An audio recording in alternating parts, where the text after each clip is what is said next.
that'll stay off long enough. I decided to do this in my grain room here. Hopefully this will come out okay. This is Jake's beers. JakeCPUnut sent me these 3 beers via beer mail. I'm not going to do a whole lot of wrapping. I'm going to read a little bit off of this. He sent me beers 1, 2, and 3 from my left to right. The one is the Frozen Toes IPA. It's a continually hop beer. It's his latest. It says it hasn't quite cleared up yet, but he hopes it's carbonated enough. He built it off of Uper at Homebrew Talks Dogfish Head 60-minute recipe, but changed it up a bit. And he said he likes his better than the Dogfish Head, which that sounds real good. I'm glad he sent me the recipe because I'm definitely going to have to try that.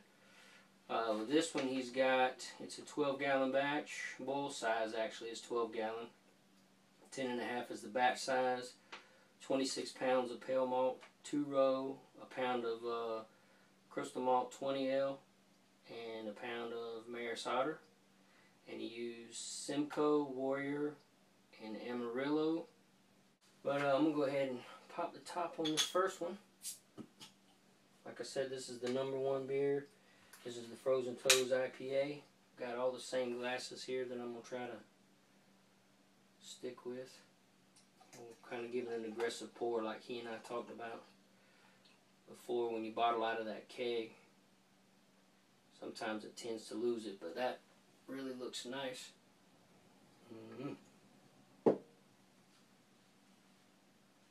I'm the same way with Jake and Hokey. I'm not suck at doing beer reviews, so y'all gonna have to bear with me. But on the aroma, I get the citrus right out of the gate.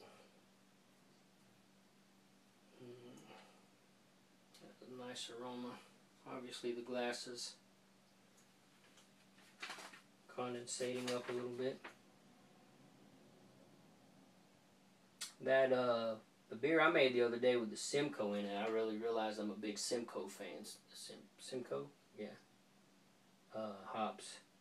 And so I went to looking online trying to find some more, and I realized there evidently is a shortage. There must be a lot of other people that like it too. When I bought mine, it was probably about $1 a pound. I don't know, I bought a pound at a time for about 16 bucks or so, 16, 20 bucks, whatever it was, and now they're like anywhere from $3.80 to $4 something an ounce. Mine was $1 an ounce, 16 a pound, something like that. Here it goes.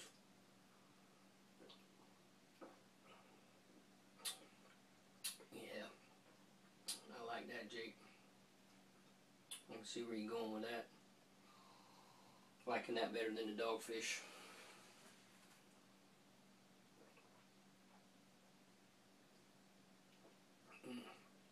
I started only do one of these beer reviews at a time, and I may just kill the camera and do this one here.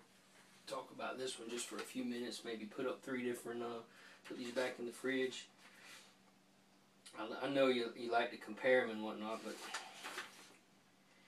but let's see if I can get this one right now. The Simcoe, he had a, I'm sorry, let me start with the Warrior. 1.5 ounce of Warrior hops for 60 minutes. He had 1.5 Amarillo at 35, 1.5 Simcoe at 30. Added his Warflock tablet at 15 minutes, 2 of those. And then for his dry hop additions, we have 1 ounce of Simcoe, 7 days, and 2 ounces of Amarillo at 7 days. I used the Pac-Man yeast with a starter on the stir plate. Made the starter on Friday night to use Sunday. Split into 2 fermenters. Second ferment used US-05. Haven't done a side-by-side yet. Let's see if he said anything about. Doesn't say which one this is. I'm not sure, but if I guess, I might say Pac-Man on that one. I use US-05 a lot, so I don't know. It's nice.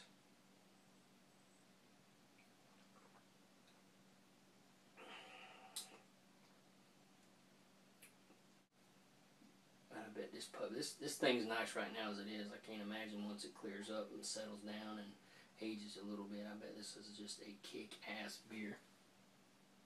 Because it's kick butt right now.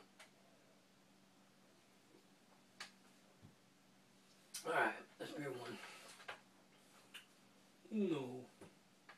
Let's move it along. I'm getting motivated now. Spilled Milk IPA. This is the Bell's two-hearted recipe that he got from me.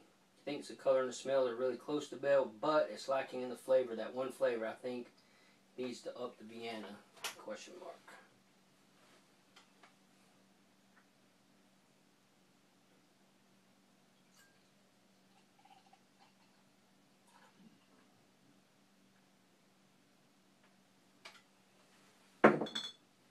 Nice. Now you can see the difference between that and that, even with the condensation forming on the glass. How much clearer this one is, obviously.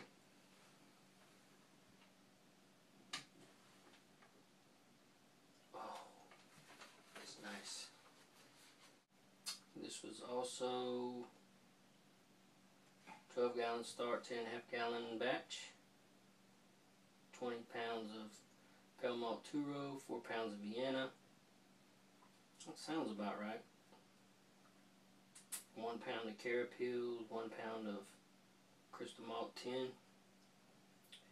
Then he's got all Centennial, 2 ounces each at 60, 15, and 1. And then he did a dry hop, also a 5-minute. And then he did a dry hop at 7 days, or at 7 days, I'm assuming, after it took a week in the fermenter. And this is the US-05 yeast. 2 packets of that, 1 in each fermenter. 150. He mashed at 150 for 60 minutes. I see it now. The first beer was mashed at 154 for 60. And I don't know if everybody knows this, but the higher your mash temp, the less fermentables you'll get, the more malty flavor you'll get. The lower your mash temps, the more sugars or fermentables you'll get, and you'll get a higher alcohol by volume. Cheers.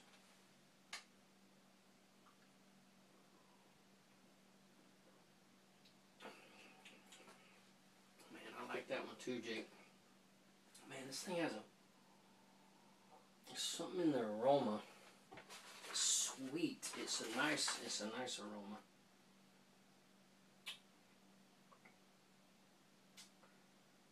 I don't see anything. I mean, it's Centennial all the way and US-05. Made a very similar beer to this myself before, but more of a pale ale, not an IPA. All these are IPAs, by the way. I'm trying to see on here where his IBUs are. There we go. The IBU on this one is a 48.7, which is probably on the lower end of an IPA. And the IBUs on the first one was 76.8. This one is smoother. Man, that sucker's clear. It's nice. It is nice. I don't know if y'all can see that or not.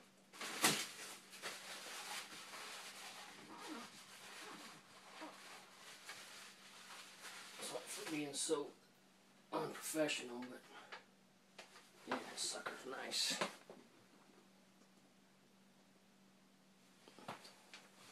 See that carbonation in there too, it's kicking off the bottom of this Sam Adams. That's what I love about this glass.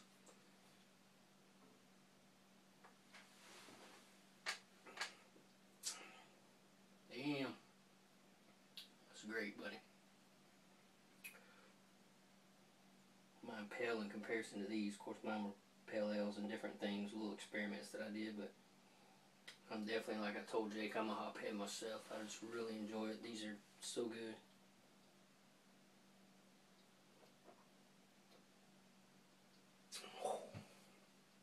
Alright, numero 2. Nice. Guess we're going to have to let that one sit for a second. We'll let that one sit for a second while we read it. That's the One-Eyed Shut Imperial IPA. Came in around 9.4% and will kick your buttocks. Haha. Pretty close to the same recipe as the Spilled Milk, which was the second one we just did.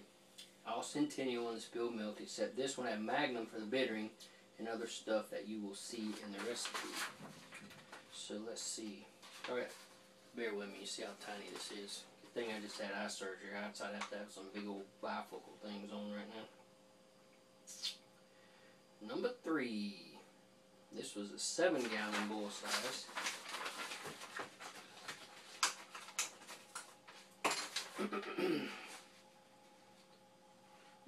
For 5 1/4 finish size. 79 IBUs. And as he said, 9.4% ABV. So this one's 14 pounds of 2-row, 1/4 of a teaspoon of Irish moss, crystal malt 20, 1 pound of that, and then you had 1.75 ounces of Magnum for 60 minutes. He has 1 ounce of Centennial at 30, 1 ounce of Centennial at 10, 1 ounce of Centennial at 1. He used corn sugar, 8 ounces of corn sugar, so I'm assuming he put that in the bowl. And extra light dry extract bowl for 15 minutes. So maybe the sugar was the same.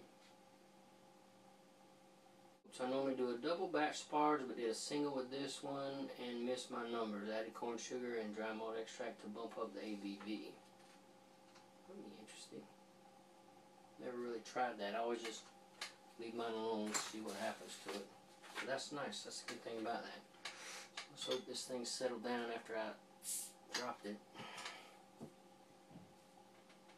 Number 3. A little bit darker. Pour this one a little easier since I already tumped it over. Tump, that's a southern word. I already told y'all that. Look it up. See how clear that is.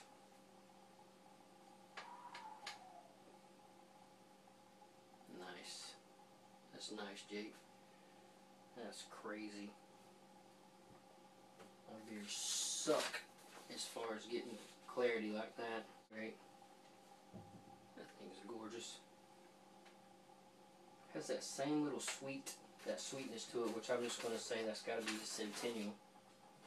You know, the one thing I'm wondering about my beers is my hops. I bought a lot of hops a while back, and most of my hops, now I vacuum seal them in food saver bags, or either I put them in the jars with the food saver, suck them down with the food saver in the mason jars.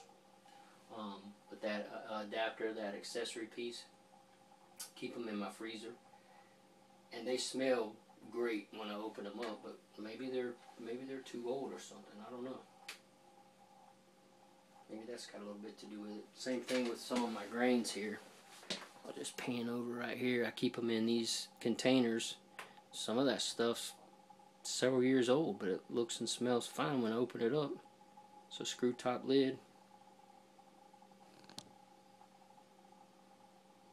Swing her back around there.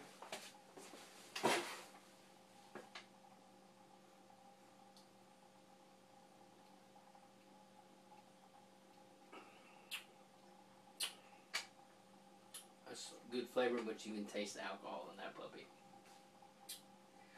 It's not a bad taste either. It's just, it's there, you can taste it. Compared to these other ones especially. And the aroma is just like, it's almost a sweet. It's a sweet. It's almost caramely. Although that's got to be off the hops. So both of these, those are going to come from your dry hopping, which was a Centennial on both of those. So I'm going to say that's the Centennial dry hop. That's got to be the difference that I think of it when I was talking about the hops earlier. Until my last 2 batches that I did a Pale Ale, a Dogfish Head, a Sierra Nevada Pale Ale that I did the 3rd batch ago that I dry hopped. I used 2 different dry hops in each batch, so I'm going to test that out. Then I did that Galena, all Galena hop IPA for Hokies Experiment. I'm going to be dry hopping that one. I like to go 2 weeks in the primary and then dry hop for 7 days, the last 7 days. So I'm going to be doing that this Saturday. And then the Dogfish Head I just kegged before I started this video. I dry hopped that one. So the last 3 I just got back into dry hopping. I haven't done a lot of dry hopping, But that's where you get most of your aroma from, is going to be your dry hops. And you obviously get some bittering from that too. Most people will say it's mainly for aroma, but you do get some bittering out of that. But it doesn't calculate on your beer tools or beer, I don't know about Beersmith, but I know beer tools, it doesn't calculate on that.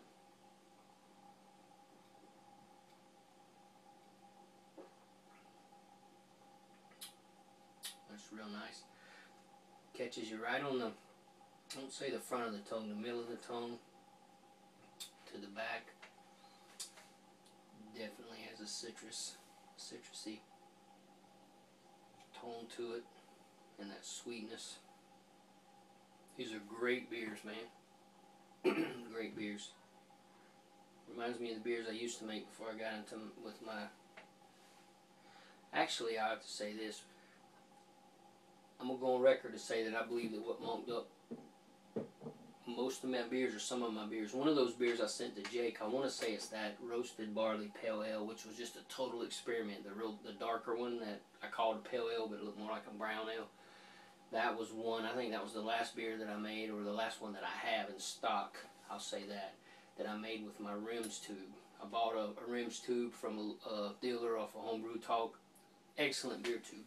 Tri clamps, all the whole 9 yards. Anyway, I got some off flavors and some difference with some clarity and stuff like that on most of the beers that I made with that rims tube. So I don't have that system anymore. I've sold that system, and I have a Brewmaster or Brewmaster, however you want to say it. There's a thread on Homebrew Talk. You can check it out from Spiedel. Maybe they call it Spiedel. It's a German-made all-in-one brew system. But I tell you, I really enjoyed going old school the other day with that 5-gallon batch. So I'm thinking about doing a Pliny the Elder. I have to find it again. There was someone that started a thread on Homebrew Talk and posted 2 links to 2 recipes, and they were both the same recipe. One was an older recipe, and one was a more recent revised recipe that I don't know who the brewer is or the brewery that makes that, but they were both the correct ones, and there was some comments about those. So I think I would like to try to make a Pliny the Elder. It must be a double IPA or whatnot, but there's a lot of talk about that, so I want to try that one out. Make that. This thing is crystal clear. I have to give me some damn Warfel. I use Irish malts and everything, and I keg and everything, you know, and my beers never get this clear until the last gallon in the damn keg after it's been sitting on CO2 for a while. So you're going to have to give me your recipe for how you get this to do this, Jake, because I really love clear beers.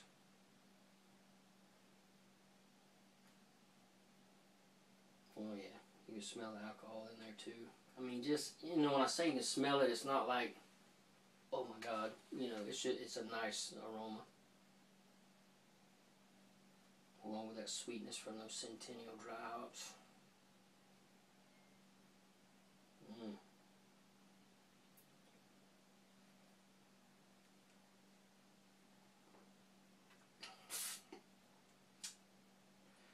And I too came home, and I have you know, Jake, that I held out for you, brother.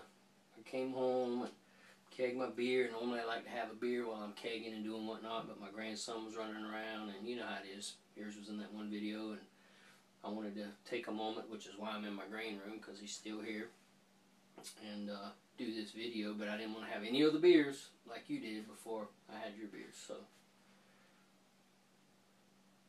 I held out for you. That's what I'm saying. I wanted to have a beer while I was kegging, but I didn't do it. It's going to be kind of hard to go back to these two now, I think. I'm going to go back to number 1. Simcoe, Amarillo, and Warrior. Definitely different. Yeah, this one's opening up now. Just the frozen toes, spilled milk, one-eyed shut. So, I gotta pick my favorite. Was that right? That's what Jake did?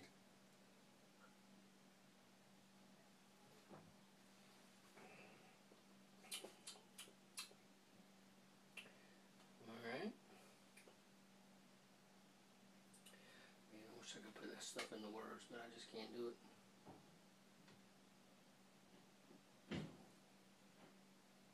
I need diamosulfates here that could help me out.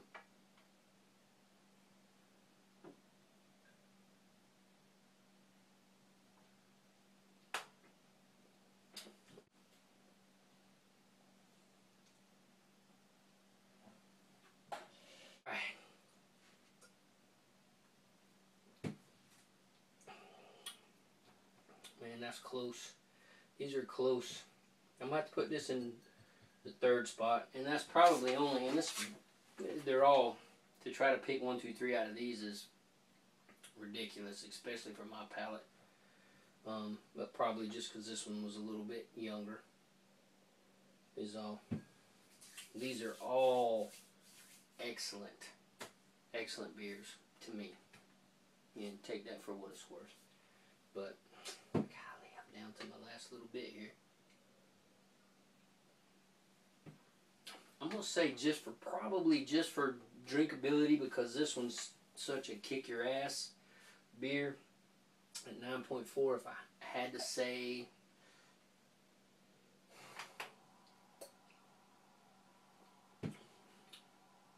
for everyday drinking beer, this would be 1, 2, 3. Spilled Milk, One Eyed Shut, Imperial IPA, Frozen Toes. Now, for this one being done, this is going to be close for everyday drinking beer. Sit down and have a cigar. Have me a cigar. Throw this in a little tulip glass. And sit around and sip on some of that. That would be my number one right there. So, let me go ahead and finish this so I can polish all 3 beers in front of you guys. Thanks a lot, Jake. I appreciate you sending me those. Excellent beers, man. I appreciate it. 2 thumbs up, 3 thumbs up, whatever. Looking forward to this experiment that Hokey's got going on. Swap some beers around. This is the first time anyone's ever sent me any of their beers. Look forward to doing a little bit of that in the future. You guys any questions, comments, concerns, criticisms, post them below. Thanks a lot. Peace.